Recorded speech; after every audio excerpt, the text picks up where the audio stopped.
Hey there, I'm Tanya, and I recently went through a divorce.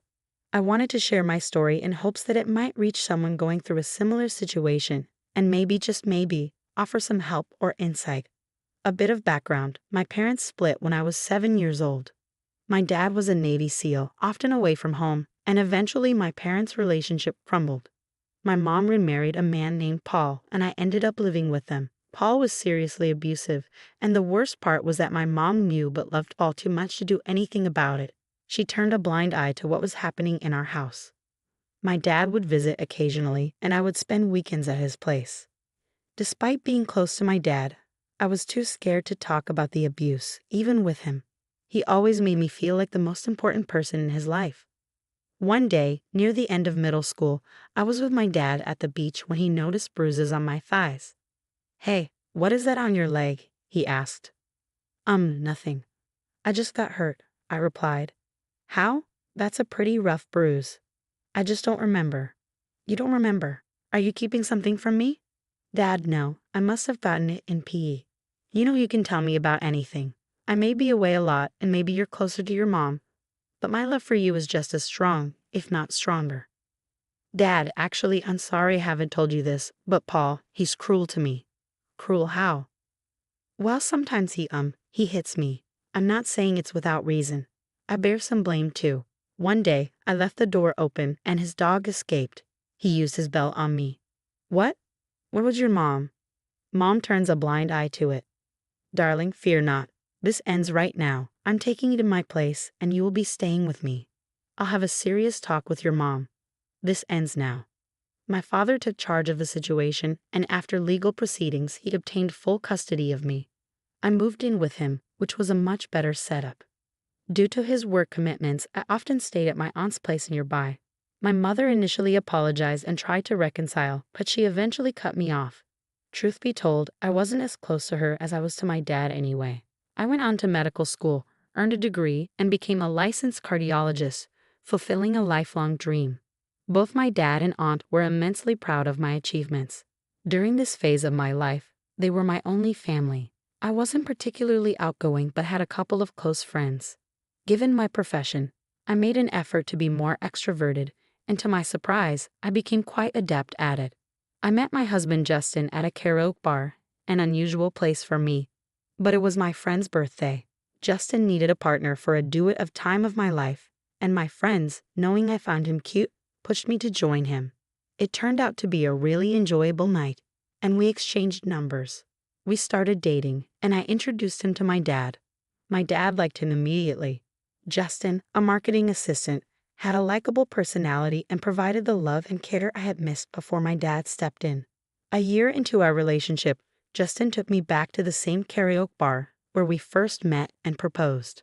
"I think it's time for us to start the family we've always talked about," he said. "What do you mean, babe?" I asked. "Tanya, there's something I've been wanting to ask you for a while now." "What is it, Justin?" "When we first met at that karaoke bar, I had no idea I was meeting the love of my life. You've brought so much happiness and warmth into my life, and I can't imagine spending it with anyone else. Tanya, will you marry me?" "Oh, baby, yes." I'll be completely honest. While some people might find it perfectly okay to get married within a year, for me, with the emotional walls I had built over time, it felt a bit early. I said yes in the moment but had many thoughts afterward. I loved Justin deeply, but I was afraid that if I asked for more time, he might consider ending our relationship. So I decided to go along with it. We had a very private wedding ceremony. I invited my mother, but she didn't show up, which was somewhat disappointing because, after all, she was my mother. However, my dad was there, and I was immensely grateful for his presence. He walked me down the aisle, and I was officially married to Justin. A year into our marriage, we were blessed with a beautiful baby girl. I remember after my delivery, the room was filled with balloons and flowers as everyone came to visit. My dad, Justin, and his parents. As a new mother, I decided to take some time off work to be with my daughter. That early time with Amanda was incredible, and I still cherish every moment of her babyhood. There's truly nothing as beautiful as bringing a child into this world. It is a testament to the wonders of life. Justin was working during this time, but eventually I had to return to my job. Justin was amazing as a dad, super playful and gentle with our daughter. He would even let her go to town with makeup on his face. He was a real sweetheart as a dad. But here's the thing, with both of us heading back to work, we decided to hire a nanny to look after Amanda. She was a little bundle of energy, and we wanted her to have the best care while we were away. After some time, I got pregnant again, and then out of the blue came the shocker. The doctor revealed that I was not just expecting one more addition to our family, but twins. It wasn't exactly what we had planned for, but it brought a boatload of joy into our lives. Little did we know that with the arrival of our children, the dynamics of our marriage were about to shift. Justin wasn't exactly thrilled that I earned more than him. He never openly discussed it with me, but I sensed his feelings when our friends Carrie and Dylan came over for dinner during my third trimester. "So how are you guys feeling about the babies on the way?" Dylan asked. "Oh, we are excited. A little nervous, but mostly excited," Justin replied. "Speaking of babies, have you guys thought about names yet?" Carrie inquired. "Oh yes, we've been brainstorming. We want something unique but not too out there, you know," I said. "Any favorites so far?" Carrie continued. "Well, we've been tossing around a few ideas but haven't settled on anything just yet," Justin added. "How about family names? Those can be really meaningful," Dylan suggested. "Absolutely. We've been researching strollers that can accommodate multiple babies. It's been overwhelming, but we'll figure it out," I said. "It's amazing how much stuff you need for 2 babies, right?" Dylan said. "Just tell me about it. Our checklist keeps getting longer," Justin replied. "Tanya, do you miss being at work?" Carrie asked. "A bit. You know, being a doctor is tough, but when you treat people and help them, it just feels so good to see their smiles," I responded. "Wow, a corporate worker and a doctor. Do you even manage to find time to make all these babies?" Dylan joked. "Ah, come on, Justin. I'm pretty sure your wife must be the money bag in the house, you know?" Carrie teased. "Well, you know how it is, Dylan. I actually earn more than Tanya," Justin said nonchalantly. I could not believe what Justin had said. Why would he lie about something like that? After Dylan and Carrie left, while we were doing the dishes, I finally decided to talk to him about it. "Justin, can we talk for a moment?" "So, what's on your mind?" he asked. "You said you earn more than me, but that's not true, is it?" "No, it's not true," he admitted. "Justin, why on earth would you lie about something like that?" "I don't know, Tanya. I guess I was just embarrassed. It felt awkward." "Embarrassed?" I had no idea this was such a sensitive topic for you. "I am not sensitive, Tanya. I'm a man, and I should be the one in charge." "You've never complained about it before. What has got you so worked up now?" "I just don't want people to think I'm some kind of loser, okay?" "Justin, if it works for us, it works for us. Who cares what other people think?" "Yeah, whatever," he muttered. Justin's response left me feeling uncomfortable. It came across as somewhat misogynistic. What was the problem if our arrangement worked for us? I never had an issue with having a husband who contributed less financially. After all, money is not what keeps a family together. At that point, I had a lot on my plate, so I didn't dwell on it too much. 2 months later, the big day finally arrived. My pregnancy had been complicated, but eventually I gave birth to twin baby boys. In the hospital bed, I held my precious little boys, Abe and Leon, in both my hands. "Our family feels complete, baby. You've made me the happiest man alive." "I love you," Justin said. "It wasn't all me, babe. Amanda, look at your baby brothers. Aren't they so cute?" "Baby brothers?" Amanda asked. "Yes, sweetheart. Do you want to sit next to Mom?" "Yes," she exclaimed. "Hello, baby brothers." At that moment, I felt an overwhelming contentment with my life. I dreamed of being the best mom to all my kids, something I had never gotten from my mother. My deepest desire was to provide them with everything they wished for and shield them from all the bad things in the world. Soon, I took the babies home, and we had the whole nursery set up for them. Justin and I both took some time off work. While Justin eventually returned to the office, I didn't. Then things got really tough at home, juggling the care of the babies and Amanda. We were in a tight spot financially, and things weren't exactly rosy. I had a strong desire to give my family the best of everything, and I had the means to do so. But we also needed a parent at home to take care of the kids. It was a challenging situation, and we needed to find a way to make it work. The issue was the significant income gap between us. Justin brought in only $30,000 a year, while I earned $150,000 a year. You could see the difference. From my perspective, it made sense for me to continue working. I had a good career and a well-paying job with the potential for salary growth.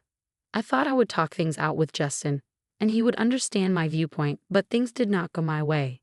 We had just had dinner, and Justin and I were in the twins' room to check up on them. 3 kids. We always planned for 2, but I'm not complaining. They're so cute, Justin said. Yeah, they are. Well, I want to talk to you about something. Sure, what's on your mind? We need to secure all our kids' futures, you know. I know I might be thinking too far ahead, but we can provide them with better opportunities. We can even help them with their college if they need it. You're right, Justin agreed. If I continue with my job, we can save more. And if I work for a few more years, I'll likely get a raise. That would be amazing, but who will stay with the kids at home while we are working? What if you quit working and stay home to take care of the kids? Are you kidding me? No, you get along with them so well. What I mean is, I am the man of the house. Just because you have a higher paying job does not make you the decision maker. Justin, are you kidding me? Can't you see we would have a better life if I went to work instead? Seriously, is your ego that fragile that taking care of the kids makes you think you're less of a man? Justin looked furious, something I had never expected. He raised his hand and slapped me right across my face. How dare you say that to me? You're trying to be the boss, aren't you? Just stay within your limits. Do what you're asked to do, and more importantly, listen to me. Justin left the room, leaving me standing there in shock. It brought back memories of the situation with Paul. I was utterly stunned. How could my husband, the father of my children, someone I thought was the love of my life, do this to me? I am not suggesting all men are the same, but this experience shattered my trust and made me question everything about our relationship. Some men are incredibly insecure of their masculinity, and I was devastated to realize Justin was one of them. I felt a mix of anger, sadness, and most of all fear. I was scared to be around Justin, unsure of what he might do if I made another wrong move. That night, I couldn't sleep and spent on the couch contemplating my options. I knew I needed to get out of this marriage, not just for my sake, but for the kids as well. I had been through a similar situation when I was young with my mom's husband, Paul. My dad had taught me well after that, showing me how a real man should treat women. Then one of the twins started crying on the baby monitor, and it hit me. We had the baby monitor in the twins' room, and it must have recorded everything that had happened. I had solid proof. The first thing I did was extract the footage. As I watched the recording, an idea began to form in my mind. I waited until morning, making sure Justin and the kids were still asleep, then made a call to my dad. Good morning, Bunny. Hey, Dad. You're calling me so early today. Is everything all right? No, Dad. Something happened last night. I need help. Are you safe, honey? What happened? Yes, for now. Last night, Justin and I argued, and things got out of hand. He slapped me. What? How dare he? Why did you wait all night to call me? I didn't know what to do, Dad. Sweetheart, remember what I have always said. I'm here for you whenever you need me. I mean it. Well, Dad, the thing is, all of this happened while we were in the twins' room, and it got recorded on the baby monitor. Bingo, we have proof. We're going to get that bastard. I know some people in law enforcement. Honey, stay put. Where is Justin right now? He's still sleeping. Why don't you send me that video and get the kids? I'm coming. I woke up Amanda and gathered the twins, hastily packing a bag for them. I forwarded the recording to my dad. Anxious, I waited in the living room. Just 15 minutes after the phone call, there was aggressive knocking on the door. As I approached, I could hear Justin coming down the stairs. Who's at the door, and why are the babies here? What's going on? Open the door. It's the police. The police? Who called them? Justin rushed down the stairs, and as he did, I opened the door. The first person to enter the house was my dad, who hugged me tightly. Thank God, honey. You are safe. I'm so sorry. Thanks for being here, Dad. You're under arrest for assaulting your wife. Anything you say can and will be used against you in the court of law. You have the right to an attorney. If you cannot afford one, one will be provided for you. Is this about last night? You've got this all wrong. It was just a big misunderstanding. The police officer handcuffed him. Get these things off me, I said. OT, you're going to pay for this. I promise. I will break your jaw if you ever speak to my daughter like that again. Consider yourself lucky that I did not handle this myself. Take him, officer." My dad drove me and the kids to his place. Both Justin and I hired attorneys, and there was a lot of courtroom drama. Surprisingly, his criminal record included a bar fight where the other person ended up hospitalized for a month.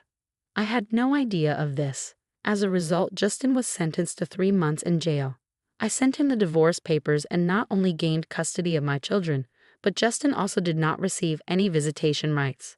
I had a lot to figure out, but my dad offered me a solution. "You know I am retired. If you'd like, we can take care of the kids here until you have something else going on. No pressure." "Dad, that would mean a lot to me while I figure things out. Furthermore, I've met someone named Kathy. She brings me a lot of joy. Would you mind if she moved in here too?" I had already asked her before all this happened and was going to inform you. "No, Dad, I'm more than pleased. I'm glad you found someone. You can return to work, and Kathy and I will look after the kids." "Sounds perfect, Dad." It has been 6 months since we moved into my dad's house, and a lot has transpired during that time. Justin was released from jail but did not attempt to contact me. I got back to work and met Kathy. She possesses wisdom and experience, and she's very affectionate. Surprisingly, she also provides motherly advice, filling a void in my life. All my kids are healthy, and Amanda has started preschool. Honestly, I believe I might need more time to fully recover from everything. However, on the bright side, I'm grateful for everything I have. For now, I am just concentrating on my work and my kids. It may take time to heal and grow, but surrounded by the love of my family, I know I will find my way.